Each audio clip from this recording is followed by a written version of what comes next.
Another huge day of college football, almost in the books. Probably the best two games of the day still going on. We'll keep you updated on those as we walk through the day's action here on College Fantasy Tonight.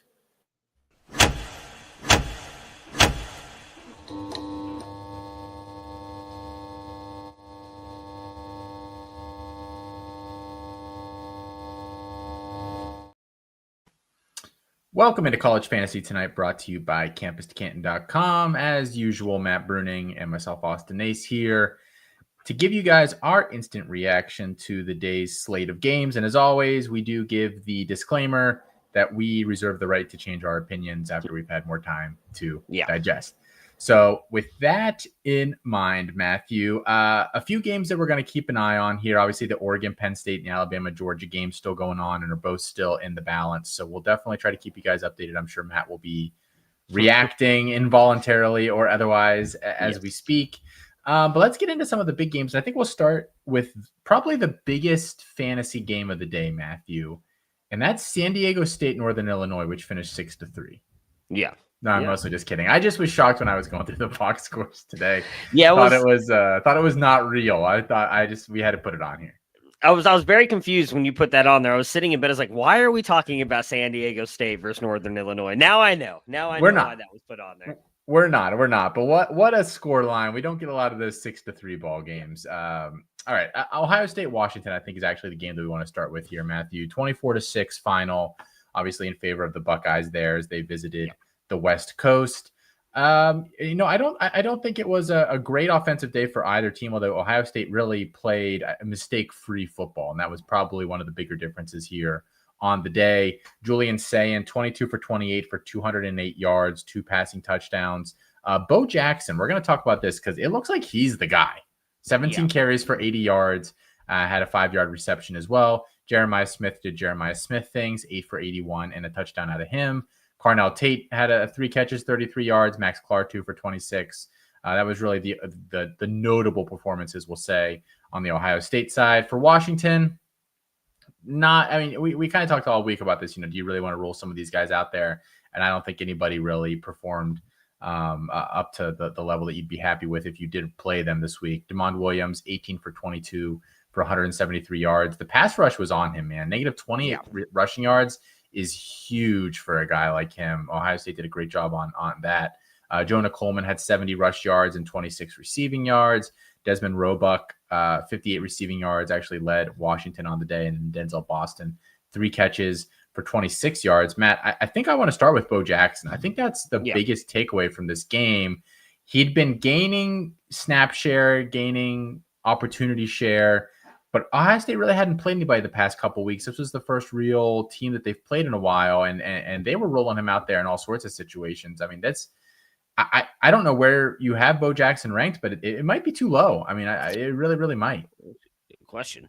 I'm pretty sure I have him fairly high because I've said in fairness, I guess with the statement I'm about to make, I do feel like I say this about a lot of freshmen, but I did expect to see him fairly early on. Again, I thought that he brought something to this room that just nobody else did. Again, I don't dislike James Peoples, but I had Bo Jackson graded much higher. I have Bo Jackson currently at RB7, right behind Jeremiah Love.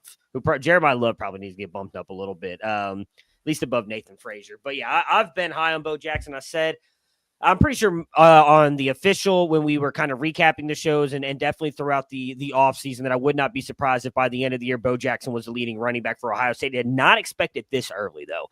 I really did not. And I mean, he is taking control of that backfield. I mean, they're rolling CJ Donaldson out there, obviously, with some stuff, but they really seem to be leaning on him. And I don't think that that's going to change when they start playing even tougher opponents. Because, I mean, Washington is a good opponent, but definitely not in the Penn State, Oregon, probably Michigan, I think, is still probably like at least half a step above Washington right now, if not a full step. But I still think we're going to see Bo Jackson out there. Yeah, if you got a share of Bo Jackson in your supplemental drafts, you've got to be absolutely thrilled right now with what you've seen out of him for specifically the last 3 weeks, and then again today against a decent Washington team. It is too late to buy him. Yeah, I think you're going to have to pay up if the person who has him in your league is paying attention. So I thought that was really, really notable. Honestly, nothing else really for Ohio State stuck out to me today. I mean, like I said, they didn't really make any mistakes at all. No interceptions, no no, I think they did have like one fumble or whatever in the first quarter there, on their first drive or something like that, or First or second drive, second. maybe. I think it was the second drive. But I mean, otherwise, it was just a really nice day. I mean, for Washington, I don't know if we have a lot of thoughts. I mean, this was kind of a lot of these guys. Damon Williams specifically is young. He hasn't played a lot of these games yet. So, I think there's it's up from here, I think, for them. But this was, I think, unfortunately, a little bit of a predictable outcome just based on his inexperience. And really, a bunch of these guys have, might have been on the team for that national championship game, but I don't think they really have any guys on that team contributing at the moment. Who were contributors on that team that I can think of. Even Coleman, he's been there for a while, but he was not a big piece of that. Yeah, I mean, on the Ohio State side of things, and we don't have to dive too deep into it, but I really am starting to think that like we're just over. I shouldn't say us. There are people overstating what Julian Sain is doing in this offense. I mean, he had 43 yards going into half, and I mean, some of that was, I'm pretty sure that was a Jeremiah Smith touchdown where like he caught a pass like 5 yards from the line of scrimmage and then ran in for like a 20-yard touchdown, and it was all Jeremiah Smith. They ran just like a delayed crossing route with him. Yeah. Basically everybody else went out to block like 10, 15 yards downfield. He caught it. Yeah. And it was a really nice, like schemed up play. Yeah. It had nothing to do with Julian Sain outside him getting it to Jeremiah Smith. And again, it's not meant as a knock on Julian Sain, but it is something we've talked a lot about. Is like, for all of the hype and love that Ryan Day gets as an offensive mind, he is a very conservative play caller. He is. And I understand Brian Hartline's calling plays now, but Day still has his fingerprints, I think, on this offense. And so that's why it made sense of them going with Julian Sain. I think that he is the safe option, as you said today. Like he didn't do anything wrong, which is fine. That's exactly what Day wants, is to operate that offense. But I see people talking about how great he's looked and everything. And I'm like, I think it's actually pretty underwhelming if you're, so what did he have? What was it, over just barely over 200 yards, or was it under 200 yards? Barely over 208 yards with the team that you have around you, with the offensive line that's been blocking the way that it has been. Jeremiah Smith. You know what? I'm going to give Carnell Tate some love. We kind of talked about coming into this year that he hasn't done much yak-wise. He's actually looked pretty good after the catch the past couple weeks as well. And you're still only getting 208 yards passing the ball is a little bit bad for me. On the other side of things, I actually thought Damon Williams looked really good the beginning start of this game. I think at one point in time, it might have been even going in at halftime, the dude was perfect. He had not thrown an incompletion. Now, a lot of that stuff was to the short and like intermediate parts of the field. They were not throwing the ball down the field. I don't know if that was a Damon Williams thing, if that was just the way Fish was calling the game. But I think you can take a lot away from how Damon Williams looked against this defense. Because in this defense, in my opinion, gave Arch more trouble than it did Damon Williams at times. And that, to me, I think is a promising sign for Damon Williams. As you mentioned, very young, has not started, I think, in probably any big game. It's probably the biggest game he started so far in his career. Looked really good against what I would argue is possibly the best defense in college football right now with how Matt Patricia has them playing. So I just say, like, big thumbs up if you're Damon Williams, if you roster Damon Williams in the hopes for the future, I think, because he's probably a guy who's going to play 4 years or stay for at least another couple years. I don't know that his NFL future is there as much as I like him as a quarterback. So I think just nothing but positive signs from him today against Ohio State.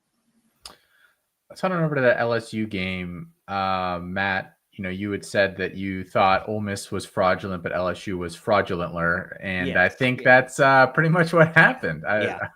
Paraphrasing how you said it. I don't think that's exactly how you did. I think I said more fraudulent, but I wouldn't be surprised if I just said fraudulenter because, that's more fun to say. So at the very least, we're going that route here tonight. Ole Miss pulls this one out 24-19. I thought after game 1 and even game 2 of the Trinidad Chambliss experiment, you couldn't go away from Austin Simmons because Simmons hadn't done anything wrong. And they hadn't really played anybody with Chambliss in there that you could point to and say, that's a real signature performance. So I think now after 3 games, he finally has it. And I do wonder if we even see Austin Simmons again this year. We might see a red shirt and a transfer there at this point, because Chambliss went 23 for 39 for 314 yards, had a touchdown and an interception passing, did have 71 rush yards as well. Kawan Lacey, 23 carries, 87 yards and a touchdown, had a few catches as well. Caden Lee, 4 for 70 and a touchdown. Daquan Wright, 4 for 66, including the kind of game-sealing reception there for them. Harrison Wallace, 1 catch, 18 yards, a bit of a disappointing day there for him. On the other side of this game, Garrett Nussmeier, 21 for 34, 197 yards, touchdown interception for him as well. With no Caden Durham, they rolled Harlan Berry out there, and he's had 7 carries for 22 yards and a touchdown. Thought it was really interesting. There were a lot of times where he was trying to get the edge. He couldn't get there. Yeah. We'll talk about that here in a minute. Xavier Thomas, 3 catches for 63 yards. Barry and Brown, 5 for 40. Nick Anderson had the receiving touchdown. Let's start with Ole Miss. We'll start with the positive here. I mean, Chambliss, I think 3 games, a win over LSU. This is his job moving forward. I don't think you can go back to Simmons at this juncture now. Yeah, I mean, you never want to see someone lose the job in the old saying of being Wally pipped, right? Like not doing anything wrong, you just get injured. Then someone comes in. I don't remember who it was. I think it was Mickey Mantle, who again, Hall of Famer, one of the best players ever, if I'm remembering correctly, who took the job from him. You don't want to see that. And Austin Simmons was not playing poorly. He got injured. But here's the thing. Yeah, I mean, at this point, Chambliss just look better in the offense. Let's just be honest. And the offense looks better. I mean, look, I said it on there when I did my little video for the tailgate this morning that, in my opinion, he fits more of the, and I think we actually talked about this with Chris K on C2C Live when it was announced he was going to start. Like, he just fits what Lane Kiffin's always had at quarterback. I mean, you go back to even probably his most successful season up until last year with, oh man, why can I not remember his name now? The quarterback that everybody loved, and he ended up getting Corral. Matt Corral, with the way he was able to run the ball and everything. And like, look, again, Austin Simmons isn't a horrible athlete, but he's just not on that level. The one thing I will say with Simmons is, like, I wouldn't panic yet if you roster him, because I think the job will still be his next year if he stays, because I believe Chambliss is out of eligibility, Chambliss has right? another year. I don't know where that came from. Well, Colin and I kind of discovered that live on Campus Life a couple weeks ago as we were looking at it, because it says that he has 1 year left. But if you go and look, like, there was no JUCO or anything before Ferris State. I don't think – I think he has a year. Maybe Simmons will hit the portal then if he's got another year. So, because I mean, at this point, you know, I think all they have left on their schedule that's really tough is Georgia in a couple weeks. If Ole Miss only loses 2 games, they're in the playoff hunt. Oh, yeah. And if Chambliss takes them to the playoffs, I just don't see how you go away from them. So, yeah, I think Simmons is out of a job, unfortunately. Again, nothing he did wrong, but I mean, when you what's the best, the NFL saying, right? The best availability, or the best ability is availability. He got hurt, and then Chambliss just come in and been an absolute rock star. Like, you can't fault either one of them. And in my opinion, you can't fault Kiffin for sticking with him either. Now, maybe if he down the line, like, has 3 bad games, and real bad, cost them a game, and then maybe they go back to Austin Simmons, cool. But at this point, I think you got to stick with Trinidad. I don't know that there's a lot else to talk about with the Ole Miss side. I mean, Kawan Lacey just keeps chugging away, doing what he's doing. It wasn't the most efficient day ever for him, but I mean, LSU's got a pretty good defense. I actually thought that this could potentially, I know you guys, the guys this morning talked a lot about this being a good spot for him. I actually thought it was kind of a not great spot for him, and he still delivered. So shout out to him. For LSU, I don't know if we want to start with Nussmeier, if we want to start Barry. One of our big concerns about Harlan Berry this year, who was, I believe, a 5-star running back according to the composite, was that he was undersized and had played a pretty low level of competition in high school. Yep. And that not to say that there was no chance of success for him, but that it was probably going to take him a little bit to kind of step up his game and get used to, playing SEC defenses. He did not look good in this game. Yeah. And I had mentioned there were times where he was trying to bounce stuff. He thought he was going to get the edge, and those lanes were disappearing real quickly for him. I think he's still a year or so away. I wouldn't panic if you have him. At the same time, if there's a deal where maybe you can package him with something else for someone a little more proven, I might head that route. I mean, there's no guarantee that he does kind of figure that out as a smaller back. Yeah, I mean, if you want to talk about the size part of it, I get it. I don't think that he looked horrible. I think I was probably the highest on the recruiting team. And then again, I'm shocked on that. For the record. I bet that was probably shocking for everybody listening to this on the podcast or watching live. I think I had him as like a middling 4-star. Maybe he was a high 4-star. Now I know he wasn't like close to being a 5-star, but I was high on Harlem Perry for us at the company. I thought that he looked fine for the most part, but yeah, the pushing the runs to the outside, I wouldn't move him just yet. I guess it would depend on the running back you're getting. Like if you could move him in something to get Bo Jackson, I'd do it. Or like if you're talking about like a Jeremiah Love, but I still have Harlem Berry, I think, ranked fairly highly. He's a player that I still believe in. Again, going up against, I think, because Ole Miss, I also believe, has a very good defense. It was kind of something that Lane Kiffin pointed out, actually, in the post-game stuff, is that going into this game, everybody was talking about how good LSU's defense was and kind of overlooked how good Ole Miss's was. And I think that kind of came into play here, too, with Harlem Berry. It also helped that, like, honestly, Nussmeier in that passing game couldn't get anything going. There were times it looked like they were stacking that box to make sure they stopped the run game. So I'm not going to take too much away from this. Again, I don't hate trading him away if you can get a really good improving player, especially if people are kind of buying into him getting the chance to play today. And Penn State just tied it up with like a minute left. Yeah, that's a bummer. My personal terrorist schools were all about to lose today between WVU, Liberty, and Penn State. So I think Dante Moore drives down the field 30 seconds. That's enough to get in a field goal range. They're not going to let Dan Lanning is not going to let him do that. Come on, Dan the man. What are you talking about? Feel pretty confident on the road. He's not going to let him do that. But I digress. All right. Tennessee. Oh no, hey, well, we got to talk about Nussmeier real quick. Oh, okay. How worried are we now? Because look, he's been amazing against teams that he should be amazing against. And I don't think he was horrible against Clemson. I do want to give him a little bit. I thought he was fine. I don't think he was bad. He was not great. I thought he was fine against Clemson, which, say what you want, Clemson's obviously not looking like a good team. I still think that defense is very good. So, like, he played good, I think, or okay against a good defense. But in my opinion, he did not look good today. And he continues to just do the same things he did last year at times. And that worries me about him being a first-round pick. Do you have any concern about that right now, or is it still kind of giving him some more time? The big thing that I see with him is he is probably the only – I want to think about this before I say it for sure.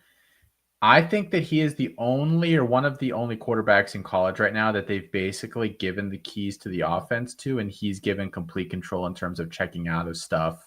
Yeah. Making – reads before the snap, kind of adjusting the offense on a drive-to-drive basis. I don't think he's like calling the plays. It's not like some of these NFL guys that have been around forever that they can basically just hop into a 2-minute style, offense anytime they feel like it and kind of call their plays. But I think he's probably one of the only guys in college that's given that kind of latitude.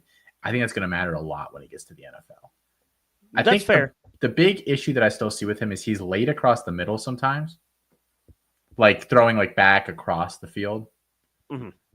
That's like the big mistake that I keep seeing him make. And then it's the only one that I'm like, I don't know why he keeps doing that. He did also miss what I thought looked, and I'd have to go back and watch it again, and I will, a wide open touchdown down the right sideline when they were down by like a score, maybe by when they were down by like 11 or whatever. He underthrew someone horribly. I don't remember who it was. And that he doesn't do a lot of. So like, I don't know. I still think he's a first round guy. I still think the NFL is going to like him. I think that the pre-snap stuff is going to carry a lot of weight for him.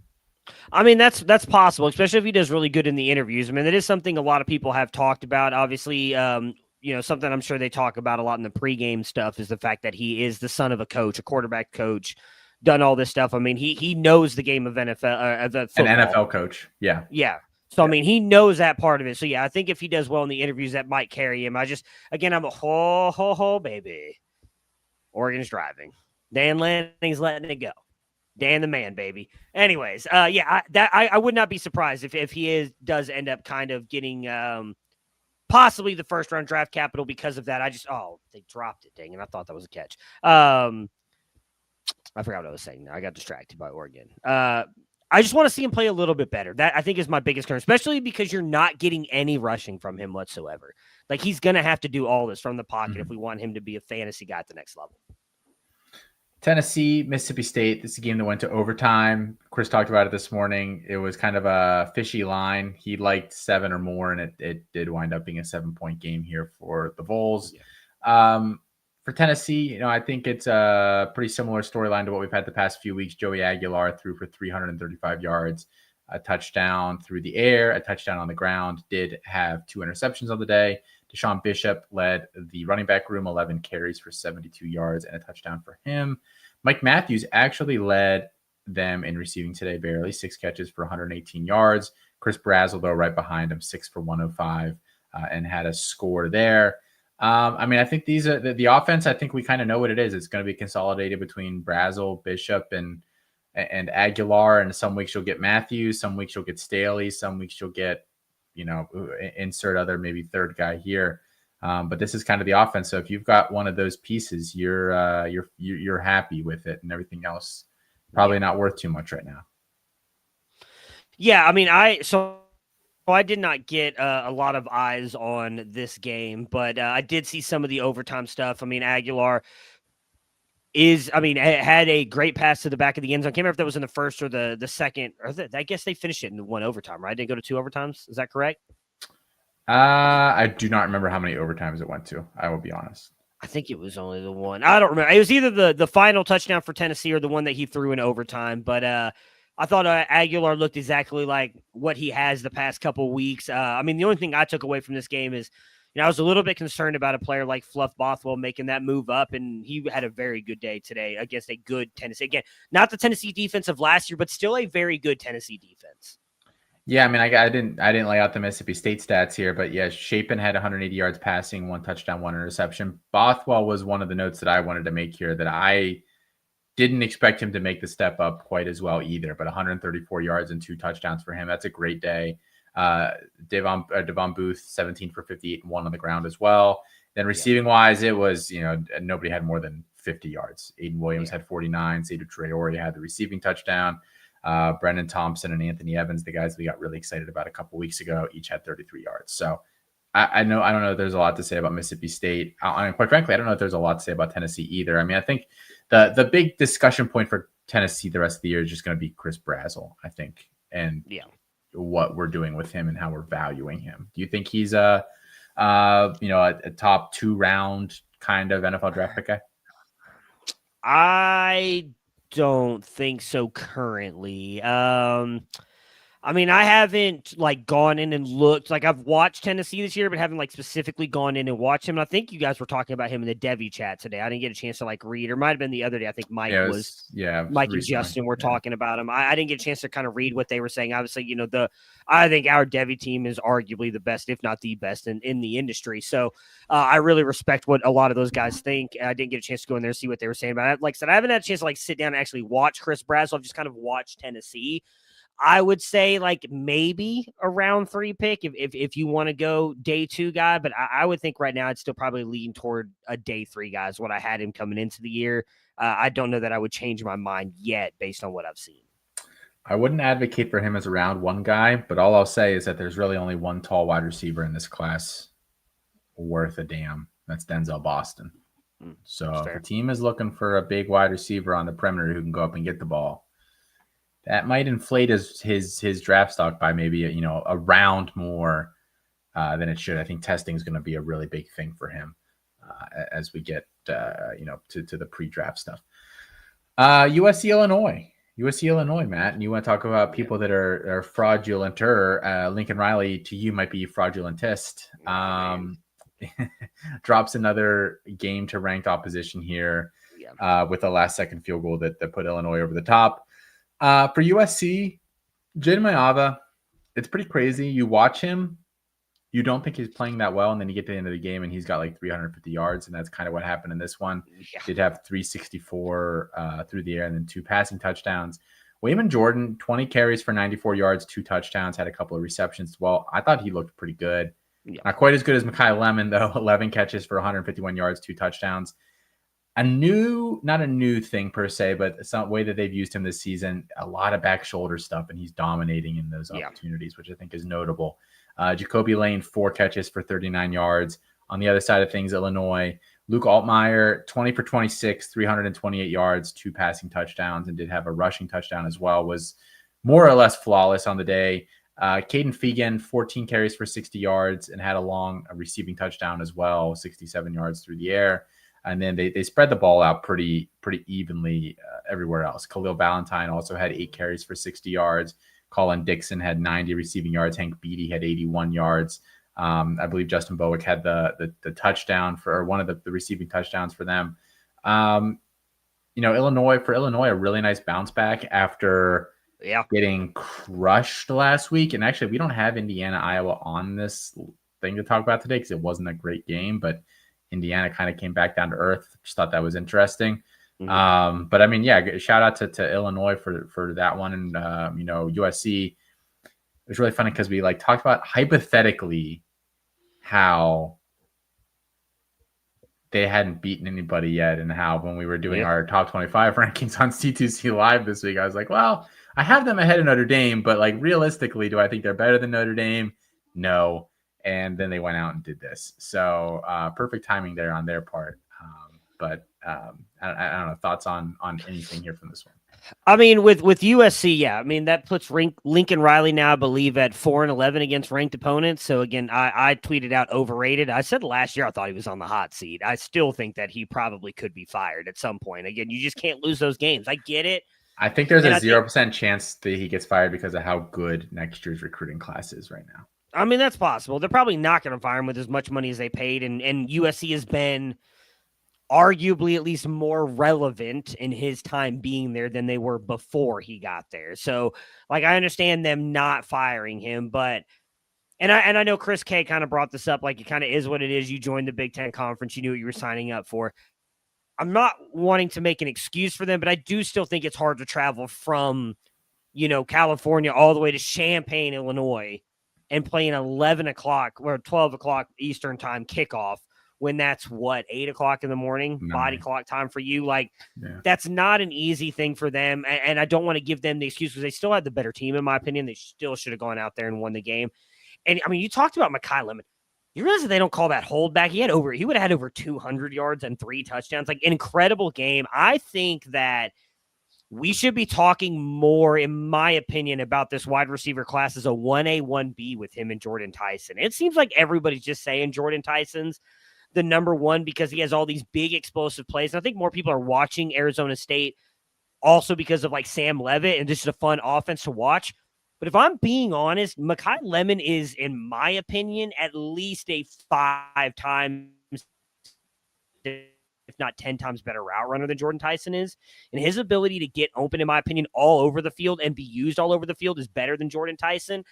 I think it's more of a 1A, 1B thing. I still think Jordan Tyson's amazing. I don't want to discredit him, but I think everybody just talking about Jordan Tyson being the locked-in wide receiver one of this class is kind of discrediting what Makai Lemon has done. Honestly, since his freshman season, I know he didn't do it much at the wide receiver position as a freshman, but last year he was really good, and everybody kind of overlooked him. I won't call anybody out. But there are multiple people talking about coming into this year how Jacoby Lane was still the guy, even though Makai Lemon had the much better season last year. Jacoby Lane had a better bowl game than anybody else in that wide receiver room. Makai Lemon was the best wide receiver on that team, and he's continuing to prove that again this year. And how is Colorado beating BYU? I don't know. I hadn't been following along with that one. We can talk about that here in just a minute. The reason that I'm so hesitant to push Makai Lemon above Jordan Tyson is because I don't think he's that much of a better route runner than Tyson. And I think Tyson is better deep, and I think that matters. He is better deep, yes. I'll give you that. And he's a little bit bigger. I think some NFL teams might get slightly scared off by Lemon. I think he's listed 5'11", 195. Mm-hmm. I might buy the 195. He's kind of stocky. Yeah. I'm not sure if I buy the 5'11", 100% though. I don't know. He seems like, do his pads seem bigger? He just looks like a bulky guy. Not in a bad way. He does not like Brandon Ennis as a freshman, but he's like a bulky guy. Just stocky, Yeah. He's just built different. Nothing thick, wrong with that. 2 C's, nothing wrong with that. I'm not being thick. So I think those things kind of work against him. I think I prefer Jordan Tyson. That's fair, personally, but I mean, I definitely think that Lemon is awesome in his own right. I think he's a first round lock. Oh, I agree. So I saw somewhat reputable, because I don't want to be a jerk live on air, place today that put out a mock draft and it had one wide receiver in the first round. No Mekhi Lemon. And I was like, I don't think that's how that's going to go. Well, I mean, again, I'll just say reputable. There are people within this space, in the NFL draft space, that I assume are just watching USC for the first time this week because it was a ranked matchup, talking about how great Mekhi Lemon looked. And there were some people saying, like, oh, he might actually jump my wide receiver rankings now for the NFL draft class over Jacoby Lane.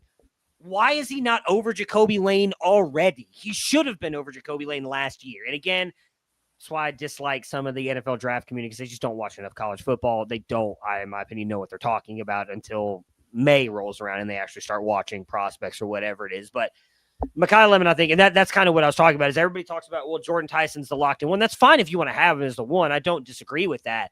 But I think Mekhi Lemon is closer to that than being behind Jacoby Lane and others. There's no way he should be any lower than wide receiver, in my opinion, 2 or 3 of this class. And having him down to like wide receiver 5 or 6 is just ridiculous. So East Coast bias strikes again. Notre Dame 56, Arkansas 13.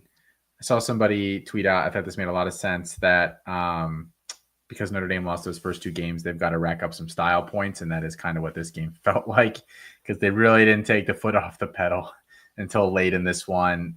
Everybody got theirs, we will say. CJ Carr, 354 yards passing, 4 passing touchdowns. Darian Price, 86 yards and a touchdown. Jeremiah Love had 4 total touchdowns and just over 120 yards on the day. Jordan Faison, 90 yards receiving. Malachi Fields, 72 yards receiving. Eli Brereton had 43 yards receiving. It was pretty much good. Will Pauling had a receiving touchdown. Will Pauling had a touchdown, folks. That's how bad it got down in Arkansas.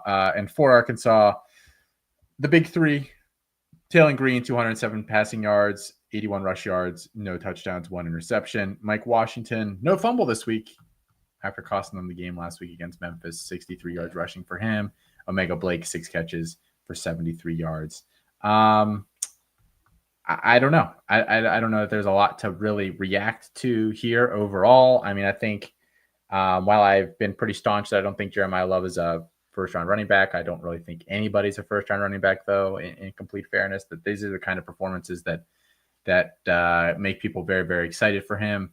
I know Darian Price stock up so far this season, and that's pretty much all I can take away from this one. Yeah, I mean, Love looked amazing. Price looked really good too. You know, I'm not gonna read too much into the matchup. I don't think that Arkansas is good. I mean, I know Sam Pittman in his post-game press conference was talking about, you know, how like people want him fired and everything, and he doesn't blame them. Oof, that was a helmet collision there. Arkansas is just not a good team. But yeah, I mean, good on Notre Dame. They are definitely piling on the I forgot what it is, the points that they always used to talk about for the style points, piling on the style points here for the committee to look at, because they do have those 2 losses, and I don't think they play anybody probably until USC in a couple weeks. So if they get that win, I think that they'll be heading back toward possibly making the playoffs. But not much to take away from here outside of, you know, someone did flag plant CJ Carr. And he has not been bad this year. Just saying. It's true. That's it. I'm not gonna toot my own horn anymore than that. You know, we'll see what happens. There's still a lot of season to go. It's only week 5, but you know, he's looking pretty good this year. Rutgers, Minnesota. Minnesota wins this one 31-28. Still no Darius Taylor, and that's really probably the only guy that I care about that much on Minnesota. But Drake Lindsey has been pretty effective for them this season. They actually threw the ball over 40 times in this one, and Lindsey did have over 300 yards passing, 3 touchdowns, no interceptions. Spread the receiving work around kind of their big 3. Jalen Smith, 103 yards and a touchdown. Javon Tracy, 54 yards and a touchdown. Lameek Brockington, 41 yards and a touchdown. And then, I mean, their leading rusher on the day was Fame Ajaboy. I'm sorry if I said that wrong. I try to get these names correct. 37 yards rushing was it in the rushing touchdown. They've kind of completely flipped how they operate this offense without Darius Taylor, and really, haven't skipped a beat too much. So shout out to those guys. Yeah, I mean, I'm honest. I didn't watch that game at all, so I've got no thoughts outside of Mike Valerie. I'm sure is happy that Drake Lindsay is So continuing happy. to ball. I'm surprised he didn't call me earlier. Yeah, on the Mike knows Rutgers. ball. Mike knows ball. We give him a hard time. The conference. Did you watch that show live this morning?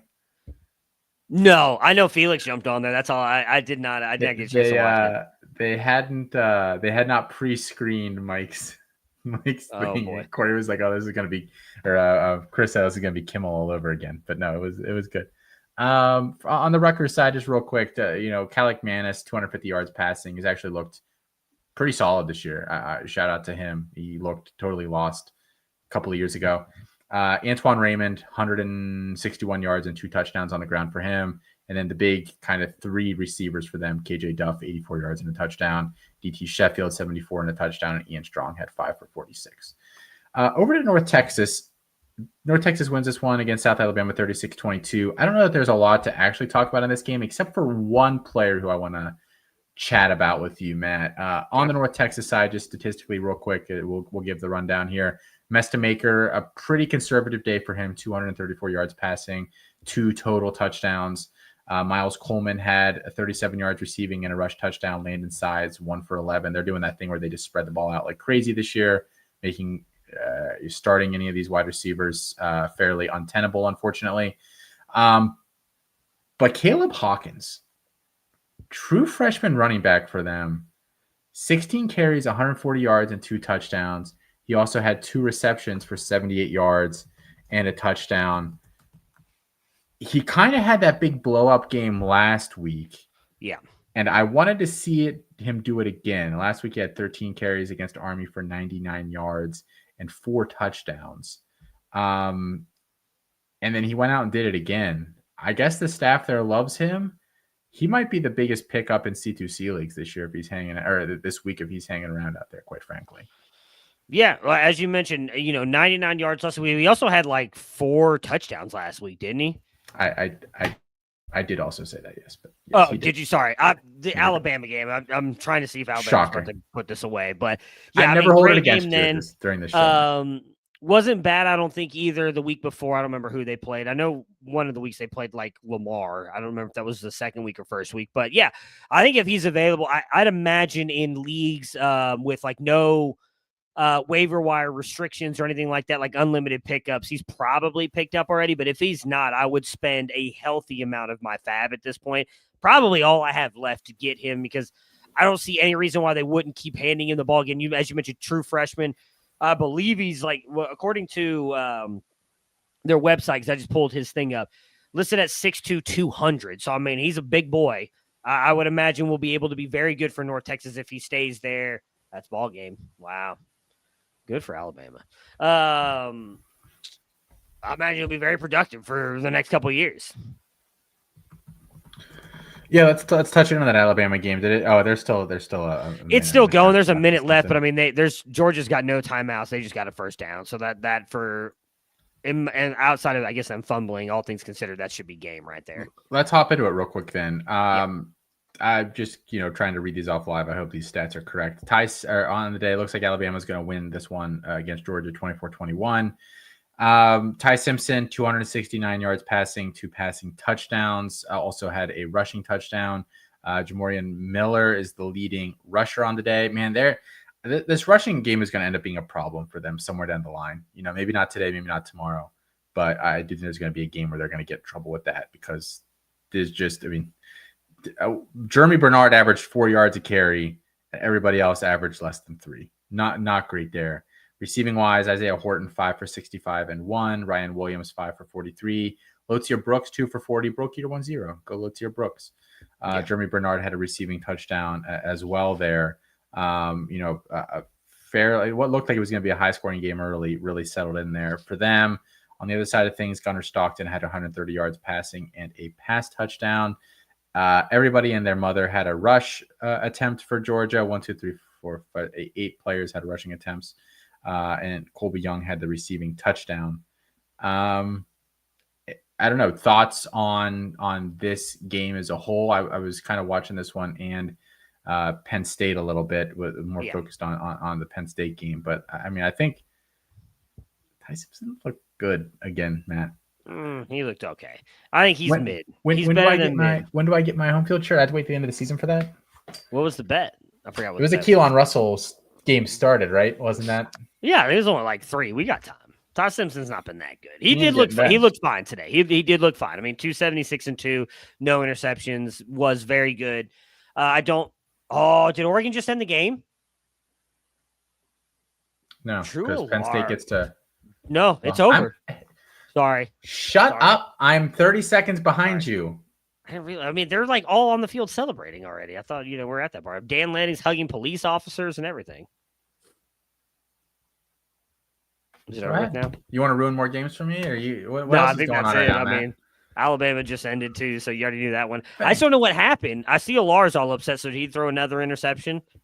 Like I don't know. I'm not there yet. How about you wait for me to get there? They're all walking off the field already. Everybody's leaving. They're interviewing everybody. Matt, I don't know what to tell you. Watching on my screen, they are still playing football. I don't know what else to tell you. That's great radio. All right, let's just stick with the Alabama side. No, Ty Simpson looked fine. He fits what Kalen DeBoer wants to do with this offense. I do want to give him props. I mean, to be able to do that against a good Georgia defense, yeah, chances are that Keelan Russell probably will not play this year, so you will get your home field shirt. But again, I don't think Alabama's looked anything special this year. I wonder if we're just overrating the SEC at this point, because Georgia did not look good today either, and I've kind of thought they were probably the best team. I know Georgia fans have been calling for Mike Bobo to get fired. I think today's probably the first day that I've really kind of leaned into that. This offense just does not look good. Do a good job of passing the ball. Granted, that's also because they just don't have any good wide receivers, in my opinion, on their team. I understand they got Zachariah Branch, but dude's just not a wide receiver. He's just an offensive weapon.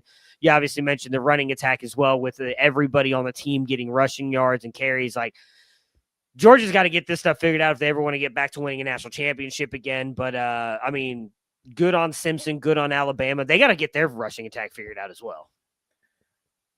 I'm in a chat with Colin, his brother, some other friends that are all Penn State fans. The only other guy in the chat who's not a Penn State fan had said right before Drew threw that interception, it would be pretty cool if he threw an interception. So they're all losing their crap. Yeah, good for Oregon. Good for Oregon. Couldn't happen to a better fan base. Dante with the tears in his eyes. I still think Texas is the best team in the SEC for what it's worth. So, they're looking like it right now, I guess, if Arch can get it all figured out. Yeah.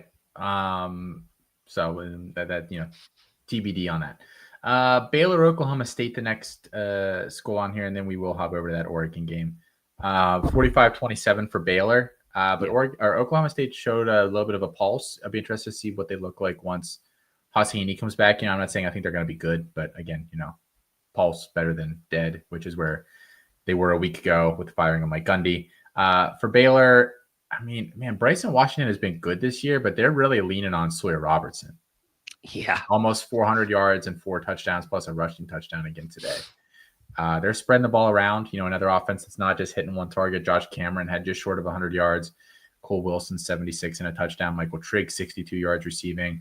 And that true freshman Caden Knighton got in there again, got some carries in this one, and 5 for 81, and has looked pretty decent this year as well. Again, I don't know if there's lots to take away there other than kind of annoying on the Bryson Washington stuff. But if you got Sawyer Robertson, you're feeling pretty good about it.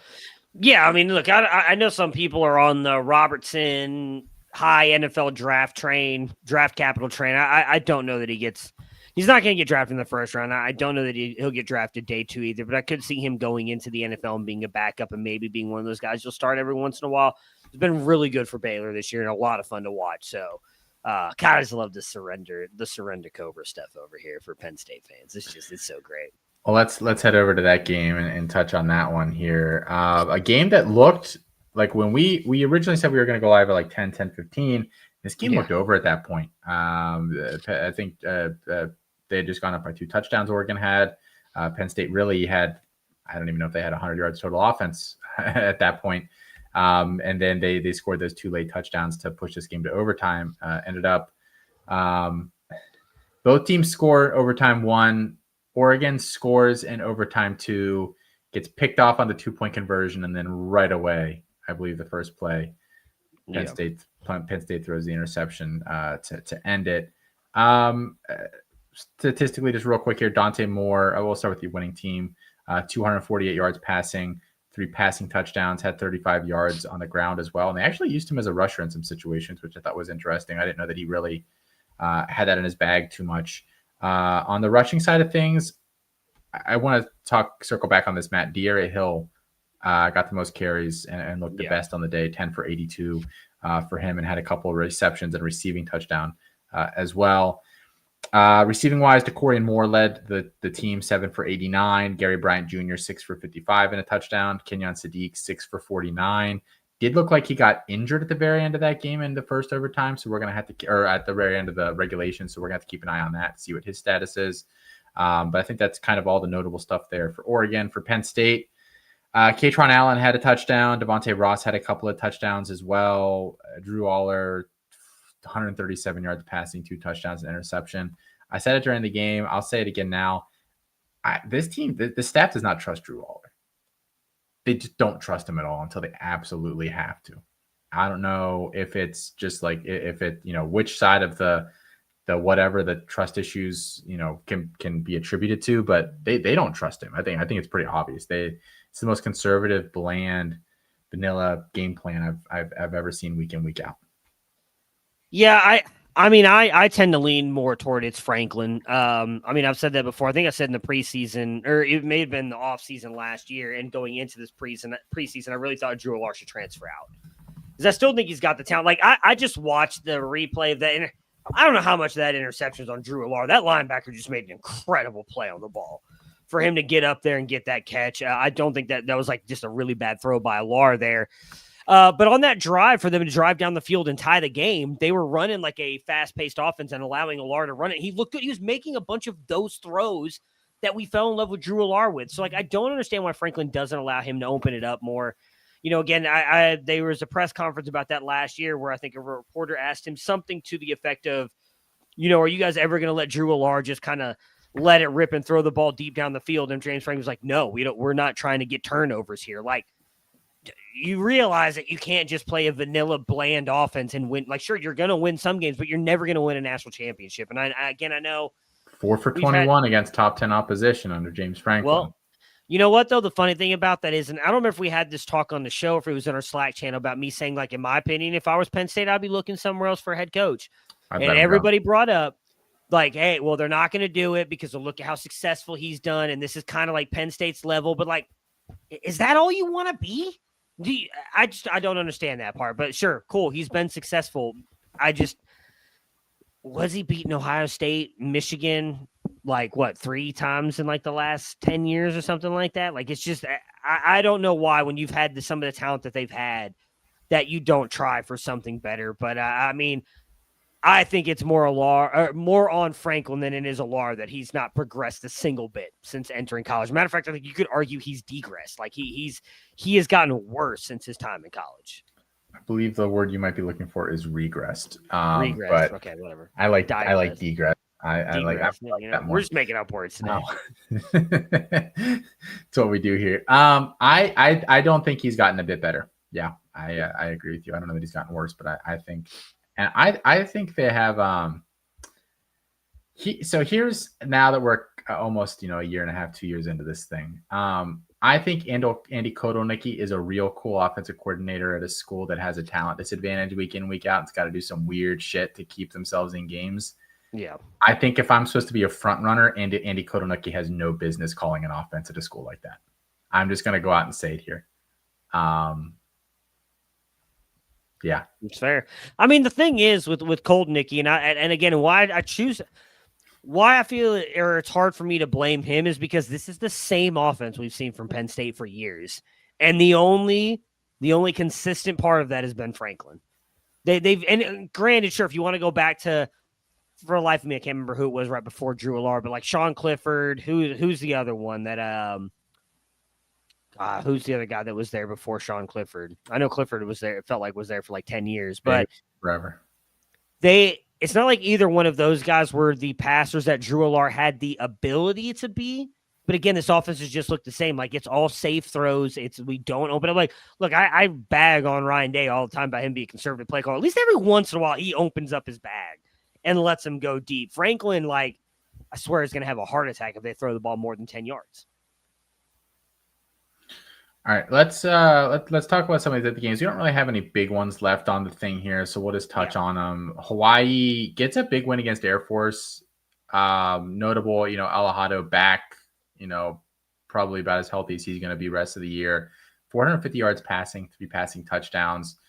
Jackson Harris had 144 yards receiving, 2 touchdowns. Nobody else had a huge receiving day. This screams to me like maybe more just rule anybody out there with a pulse against Air Force who might be really, really bad. I don't know that we need to touch on any of the Air Force stuff or go into detail on Hawaii, but I think that's going to be something to monitor here the rest of the season there for them. And I mean, if Alejado is actually back and somewhat healthy, I think, Hawaii becomes a little more interesting on a week-to-week basis. Yeah. Yeah, I agree. Of course, I sat, to pull a PJ, I sat, Landon Sims today, and that might cost me in a matchup now. That would probably hurt a lot less. I took him in a league at the very end of the draft season because he had that tight end eligibility still as well. And I was like, man, that, this could be a little cheat codey. I'll go for it. And then like 3 days later, he lost his tight end eligibility. I was like, well, that'd have been cool to. Yeah. I kind of think it's BS. Once you draft a guy in Fantrax, I don't know that the default should be to like get rid of their eligibility, whatever you drafted it. I don't know. Maybe talk to your commissioner, talk to your local commissioner. Right to your state representative. Toledo beat Akron. The big 3 there all had themselves nice days. They didn't need to force too much to Trina, but he had 75 yards and a touchdown. Junior Vanderos, 120 and 2. Gleason, 4 total touchdowns. I don't know. There's a lot of discussion to be had there, but Toledo might roll the MAC. Like they just might just do this every single week for the next month and a half. Yep, I don't disagree. Well, we'll save it for the end. A couple of players that really had pretty big bounce back weeks. We can talk about it. I put some top performers at the bottom, but we can talk about whatever once we hit that point. Cincinnati, Kansas. Big week for Cincinnati. They went 37-34. Swordsby had himself a really nice day. I think I'm just going to oscillate hot and cold on this every single week, but CFF people owe me an apology again on Jeff Caldwell. Don't care. Yeah. He cost me a payout in underdog today too. Yeah. Dude's a bum. Kansas, nothing really that crazy except for Jalen Daniels had 450 yards on 19 completions, and Emmanuel Henderson had about half of that, 214 yards and 2 touchdowns on 5 catches. I don't think you need to get hoodwinked into Emmanuel Henderson being a legitimate NFL guy, but somebody in your league might feel that way. So if you've got him and you can sell him for a lot, I would almost definitely be doing that. Yeah, I agree. The last one here, and I have just 2. Duke blowing out Syracuse 38-3. Duke, I think at this point we know what they are, although Nate Shepard potentially kind of growing in front of our eyes here at running back, 168 yards on the ground and 2 touchdowns for him. Cooper Barcade had 2 receiving touchdowns from Mensa there as well. But really, your Syracuse guys might be dead here for the rest of the season, unfortunately, because Ricky Collins might be bad because this Duke defense is atrocious all year and held them to 3 points in this one. Collins, 229 yards passing, no touchdowns, 1 interception. Jonte was the guy on the day, 8 for 84. I mean, this offense was humming and now it's not. And, we'll obviously I wouldn't start another Syracuse player on any team until we see something out of these guys right now. Yeah, I mean, I have not had a chance to really watch this game. I did record it because I wanted to see what Collins looked like because I do like Ricky Collins. Just looking at the stats, though, I mean, Jonte Cook, 8 for 84. He might be the only one I'd be willing to start every week because he clearly looked like the guy here for Ricky Collins. But it's definitely a game that I'll go back and watch over the next coming days to kind of see what it looked like for him in Syracuse. All right, Matt. I mean, what shout you want to shout out some guys here at the end of the show? Yeah, I mean, Dylan Edwards had a massive bounce back day today. A guy that was sitting on my bench, I think 30+ points is what it looked like. But Chase Sowell, where the hell did this come from? He had an amazing day today. I mean, granted, it was against Arizona, who sucks. And I'm only, you know what? By the way, I'm like firmly against Arizona now. I'm against an Arizona program guy now because they were talking all this crap about Arizona State, which is my adopted school now. I love. I know. I love Arizona State. No, they're the Wildcats. Right. I do have an Arizona shirt. They're the Wildcats. Arizona's the Wildcats. Oh, I meant Arizona State. I was saying you didn't like Arizona because of Arizona State. No, I have an Arizona sweatshirt that my daughter points to the cat on and says meow. Yeah. So, yes. But yeah. Both those guys had massive days. Chase Sowell, really good day today as well. A little bit of a bounce back. Maybe I'm sure that probably the dream is dead. But look, I just want to say this because I did talk about how I kind of liked this player last year. I said people should pick him up. A lot of people crapped on this guy and his transfer. This is gonna be the worst take I've heard all day. I can't wait. What are we talking here? He's been good. Can I read you his last couple games? I want to know who it is first.